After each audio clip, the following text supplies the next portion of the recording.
Неля, ырчы, аял затынын эң негизги миссиясы өлкөгө пайдалуу уул кыздарды тарбиялоо. Карантин маалында бул ырчы айымдын жаны тынбады окшойт. Инстаграм баракчасынан короо тазалап, көчөт отургузуп, үй кожойкелеринин ашканадагы сырлары, рецепттери менен бөлүшүп жатканына көрөрмандары күбө болуп жатты. Сахнада назик ырчы, үйдө сүйүктүү жар, уул кыздын меримдүү энеси катары суктанткан Неля айым жаңы сандын апта каарманы. Неля айым, саламатсызбы? 2 айга чукул үй карантинде отурабыз. Убакытты текке кетирбеш үчүн эмне менен алек болдуңуз?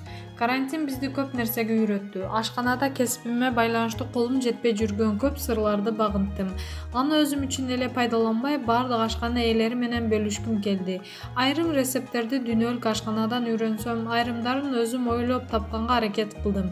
Ал үчүн атайын Инстаграмдан тасмал баракчамды да ачтым. Баракчама келген каттардан улам бул жаатта кожойкелерге жакшы жардамчы болгонума ынанып кубандым. Андан тышкары карантинде жаз мезгилине туш келгендиктен бакчага клубника, малина, алма, алчанын көчөттөрүн отургузуп, жашылдандыруу менен алектендим. Үй тиричиликтен убакыт таап, кызыктуу, пайдалуу, керектүү китептер менен дос болдум. Жалпылап айтканда карантиндин биз үчүн зыянынан пайдасы көбүрөөк болду. Айымдар дүйнөгө келген бул апат жашоону баалаганды үйрөттү десе, кээ бири акчаны үнөмдөгү үйрөттү. Мурда болсо болгон нерселерге корото берчү экенмин деп жатышат. Сиздин карантин эмнелерге үйрөттү? Эң алгач күнүмдүн күрөштөн оолактатып, терең ойлонууга убакыт берди. Жараткандын берген сыноосу жалпы адамзаттын ден соолукка баалоого үйрөттү.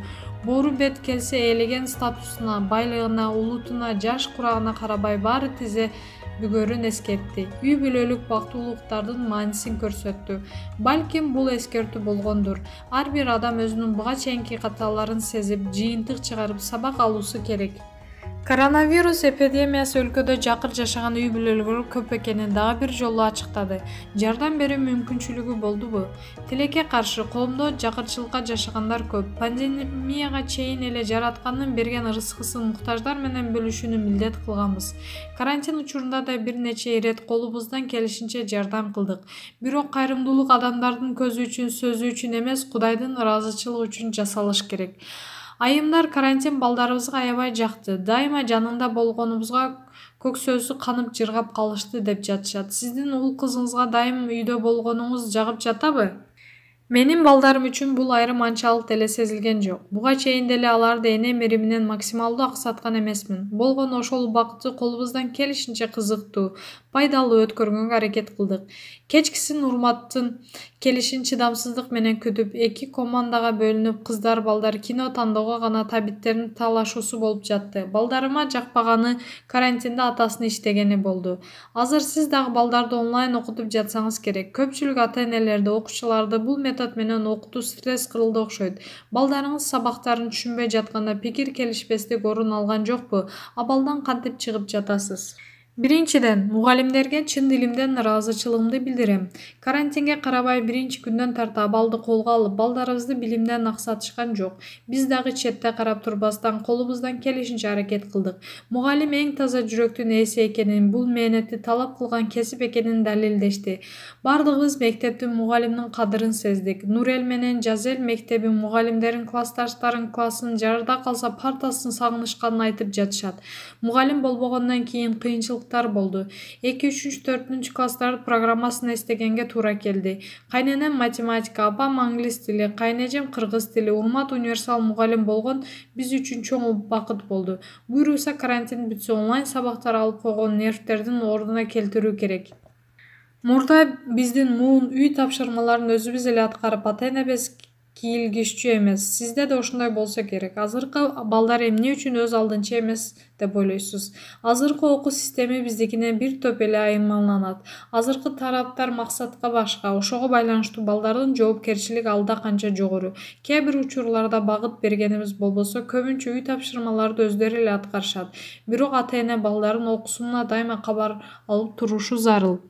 Карантин көпчүлүк жубайлар бири-бирин жаңыдан таанууга шарт түзгөндөй. 20 жылдан бери кызыксыз адам менен жашап жүрүптүрмүн дегендер да болду. Таң калып калбаш үчүн түгөй тандоого эмнелерге көңүл буруш керек? Сиз айткан учурлардын бизге тиешеси жок. Кудайга шүгүр, дагы деле үй бүлөлүк балалуулуктар өз маанисин жогото элек. Европада чын эле жубайлар келишим менен жашап, кайсы бир кызыкчылыктарды көздөшөт. Ошондуктан карантин алардын кайсы абалга кириптир кылып жатса керек. Түгөй тандоого алгаш жүрөктү тыңшап, окшоштуктарды издөө керек. Ой жүгүртүү, тарбия, табит өңдүү окшоштуктар 50% ашып жатса, алдыдагы кыйынчылыктарын жеңүү оңой болот. Орозо кармадыңызбы? Орозону биринчи жолу студент кезимде кармагам. Үй бүлөбүз менен үзгүлтүксүз кармап келе жатканыбызга быйыл 7 жыл болду. Кабыл болсун. Эми чыгармачылыкка кезек берели. Карантин бүтсө көрөрмандарыңызды кандай жаңылыктар күтүп турат? Кандай пландар бар? 3-4 ыр кезекте турат. Былтыркы концертибиздин монтажы аяктап калды. Көрөрмандарыма жакын арада сунабыз. Сөзүмдүн аягында айтарым, аял заты колумдогу ээлеген ордубузга, кесибибизге карабастан эң негизги миссиябыз өлкөгө, коомго пайдалуу кыздарды тарбиялап, даярдап берүү экенин унутпайлы. Кудайым берген өмүрдү жакшы жашап, сабырдуу, кечиримдүү, кайрымдуу болуп, эң негизгиси жакшы сөздү аянбастан бири-бирибизди көңүлүбүздү табалы. Жаман ойдон, жаман сөздөн алыс бололу. Туура эмес ойлор, сөздөр, тааныч, кызганыч, кусалыктар, көрө албастык, ичи тардык, терс мүнөздөр адамды оорутат, кыйнайт. Ошон үчүн кечиримдүү бололу достор. Көңүлдүү жүрөлү, жашоону сүйөлү, жүрөгүбүздү мээримге, сүйүүгө толтуруп, бири-бирибизди сыйлоону үйрөнөлү. Түшүнүп мамиле кылуу менен бирге колдой билели. Кармаган орозоңуздар кабыл болсун, айтканыңыз келсин. Маегиңизге рахмат.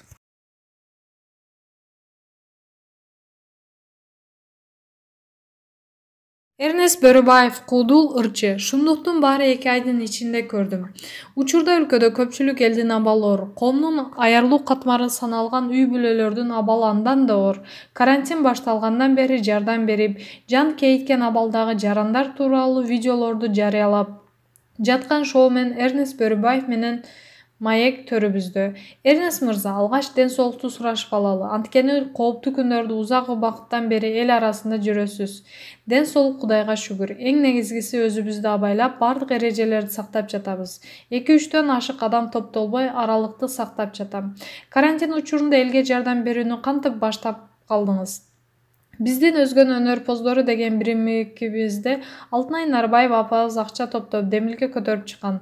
Алгач Талант Сагынбаев, Сагын Эргеш деген инилер болуп 4 адам жардам берүүнү колго алганбыз. 2 күн жардам көрсөткөндөн кийин токтоно албай калдык. Себеби элдин ыйлаганын, кыйналганын көрүп жүрөк чыдабайт экен. Алтынай апабыздын курбулары да кошулуп, алар азыркыга чейин биз менен жардам берип жатышат. Карындашым Кызсайкал Бөрөбаева, ырчылар Анжелика, Бактыгүл Бадиева да биздин катарга кошулду. Ыктыярдуу топ 9 адамдан турат. Жакында эмгек жана социалдык өнүктүрүү министри Улукбек Кочкоровдун коомдук кеңешчиси болуп дайындалдыңыз. Кырдаал башталганда эле блокпосттордон өтүү кыйын болду. Шаардын ичинде кээ бири өткөрөт, кээ бири кыйнайт. Бизге кайрылгандардын абалы өтө орлорун биринчи кезекке коебуз да. Балдарым ачкыдан чыдабай калды дегендерге посттон өтө албай жөө барганга туура келип жатты. Өзүм Бишкектин четиндеги Заря айылында жашайм. Бир жолу посттон өтө албай 4 саат турдум. Ары айттым, бери айттым, жалдырап да көрдүм, унамда түлүктөрдү көрсөттүм да такыр өткөрбөй коюшту. Аябай жиним келип, Facebook'тагы жеке баракчамга билдирүү жазып чыктым. Себеби пропуск алыш үчүн бир ай аябай аракет кылып, эшиктердин баарын сүзгүлөп, барбаган жерим, кайрылбаган адамым калган жок. Эч ала албай койдум. Пропуск бербейт экенсиңер, мен аны түшүндүм. Мамлекеттен эч нерсе сураган жокмун. Жардам бергениме тоскоол болбогула деген билдирүү жаздым. Эл арасында бул пост талкуу болду. Эртеси күнү Улукбек Кочкоров агабыз Facebook'тон пропуск алганга жардам берем деп жазып калды. Ыктыярчы деген маалымдама берип, постордо оңой өтө баштадым. Аябай сүйүнүп, ыраазычылык билдирип дагы билдирүү жаздым. Ал дагы аябай талкуу болду. Бул билдирүүм дагы Улукбек агабызга жеткен окшойт. Жардамчысы чалып келиңиз деди. Барсам грамота менен министрдин коомдук кеңешчиси деген күбөлүк даярдап коюптур. Көп адам жардам берип жатышпайбы? Мен эмнеге көзгө илинип калдым? Улукбек агабыз жардам бергендер көп. Баарыбыз бир көчөгө тартып коюп жатышат. Арасында колдоо барлары да бар. Сен чында муктаж болуп жаткандарга таап жатасың деди. Жардам берип жүргөндө бир үй бүлөгө туш болдум. Гаражда 8 адам болуп жашайт экен. 4 баласы оорукчан деп ден соолугу мүмкүнчүлүгү чектелүү экен. Абалдары оор болчу. Ошолорду тартып чыгарганда Германияда жашаган Тамара деген кызыбыз Бишкектеги үйүн убактылуу берди. Ал качан келерин билбейм. Электр жарыгын төлөп жашай беришсин деди. Ал үй бүлөнү ошол үйгө көчүрдү. Министр ошол видеодон да таасир алган экен. 11 айлык баласы менен күйөөсү көчөгө чыгарып койгон. Келинди көчөдө жүргөн жеринен батир таап бердик. 1 жылдык батир акысын төлөп, керектүү нерселерин алып бердик. Аны да көрүптүр. Колунда 3 айлык баласы дагы боюнда бар. Келини күйөөсү аябай сабап салыптыр. Анын туугандары келип алып кетишти. Ушундай иштеримди көрүп таасирленип, министр мага ишеним артты деп ойлойм. Ал эми бирөө төшөккө макул болсоң жардам берем деп чалды деген келинин видеосу элдин кыжырын келтирген окуя болду. Ошол тууралуу айтып берсеңиз. Негизи видеолордун алдында жарандар өз абалдарын айтып комментарий жазып кетишет. Ошондой иргеп алып чыны муктаждарга жардам беребиз. Ошол жерден жаман ойлуу адамдар телефондорун алып төшөккө макул болсоң жардам берем деп сунуштагандар бар экен. Мен видеого тартып чыгарган келин бир эле мисал. Андайлар өтө көп. Ушул абалды колдонуп алгысы келген эркектердин бар экенине таң калдым. 39 жашка чыгып, өмүрүмдө көрбөгөн шумдуктун баарын ушул 2 айдын ичинде көрдүм. Мен эң муктаж жарандарга барам. Кыргыздын аялдары намустуу келишет экен. Кыйналса да эрдин бекем тиштеп чыдап, такыр эле болбой калганына кайрылышат. Ар бирине барганда ыйлайм. Чоң энемдин колунда өтө эрке чоңойгом. Жүрөк назик баламын. Бирок ыйласа кошо ыйлаган адаммын. 2 күндөн бери уктай албай калдым. 2 жашар бала аппарат менен жашайт экен. Жарык өчүп калса эмне болот? Аппарат иштебей калса 1 мүнөттө жетпей чарчап калышы мүмкүн экен. Операцияга 300 000 сом керек деген. Араң 20 000 сом чогулду. Ушул балага жардам берип алсам деп уктай албай калдым. Абасы көрүнгөн жерде кайырчы болуп жүрөт, ыйлайт. Маалымат булагы Супер Чекит KG.